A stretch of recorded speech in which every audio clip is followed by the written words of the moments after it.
Assalomu alaykum hurmatli talabalar. Sizlar bilan yana To'xtab Ahmad Murodovich. Ikkinchi mavzumuz ya'ni ikki to'rtchilikning aylanma yoyi bilan tutlashtirish mavzusi bo'yicha qisqacha videorolikni taqdim etamiz. Bizga oldindan berilgan AB va AC to'rtchilik kesmalariga nisbatan tutashni bajarishimiz talab etilmoqda. Ya'ni o'tmas burchak ostida 35 gradusda.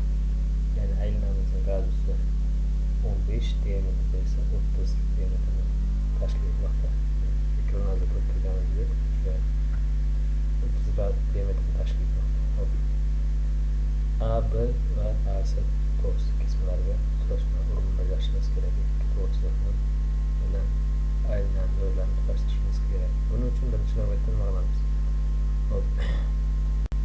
Birinchi navbatda o'sha AB to'rtchilik kesmasini parallel ravishda ichkariga nisbatan 15 sm ichkari ko'chiramiz. Parallel ko'chiramiz ichkari. Mana shu holatda ikkinchi AC to'rtchilik kesmasini ham xuddi shunday 15 tepaga ko'chirib olamiz. O'zaro kesishgan nuqtalarni belgilab olamiz. Bular endi asosiy emas, asosiydan yordamchi yasovchi chiziqlarga aylanadi. Talabalar yordamchi yasovchilarga aylandi. O'zaro kesish nuqtalarini aniqlab oldik. Bu kesish nuqtalari 0 nuqtani tashkil etadi. Ya'ni 0 nuqta deb olamiz. Va o'sha T 0 nuqta deb oldik. Mana shu 0 nuqtamizni belgilab qo'yishimiz kerak. 0, 1. Urg'ish nuqtalari qancha ko'p bo'lsa, o'shalar nuqtalar markazlari 0, 1 yoki T1 ishoralaridan belgilanadi. 0, 1 ishorasida 0 asosiy, 1 esa yordamchi asosida joylashadi. 3 formatga tushirganda ham xuddi shu holatda bajarish talab etiladi. Hop, topilgan 0, 1 nuqtadan AC to'rtchilik kesmasiga nisbatan perpendikulyar yordamchi chiziq bo'lamiz.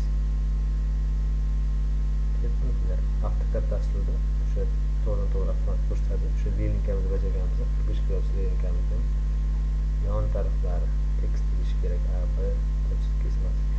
Ikkinchi 0, 1dan AB to'rtchilik kesmasiga nisbatan xuddi shunday perpendikulyar tutkazib olamiz. 0 nuqtadan hurmatli bo'ladi. Perpendikulyarimizni o'tkazdik. Bu nuqtalarni belgilab olamiz. T1 va T2 nuqtalar.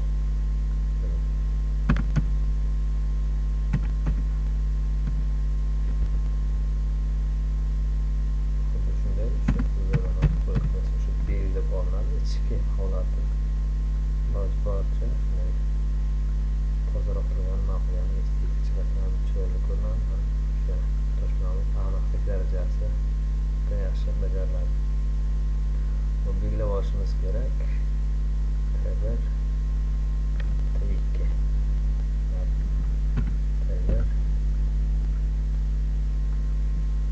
va T2 nuqtamiz.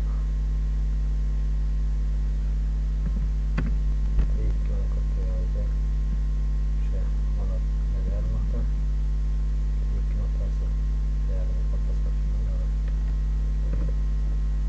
Bu holatda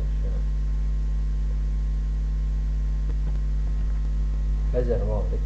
Endi o'sha berilgan radius bo'yicha bemalol tutishimizni bajarib olganimizda shu 30 diametrda. Biz o'shani AutoCADda diametrda kiritish funksiyasi yo'q, radiusda hisoblaydi. Shuning uchun radiusda 15 mana ko'rinyapti. Shu markazda T1 bo'lib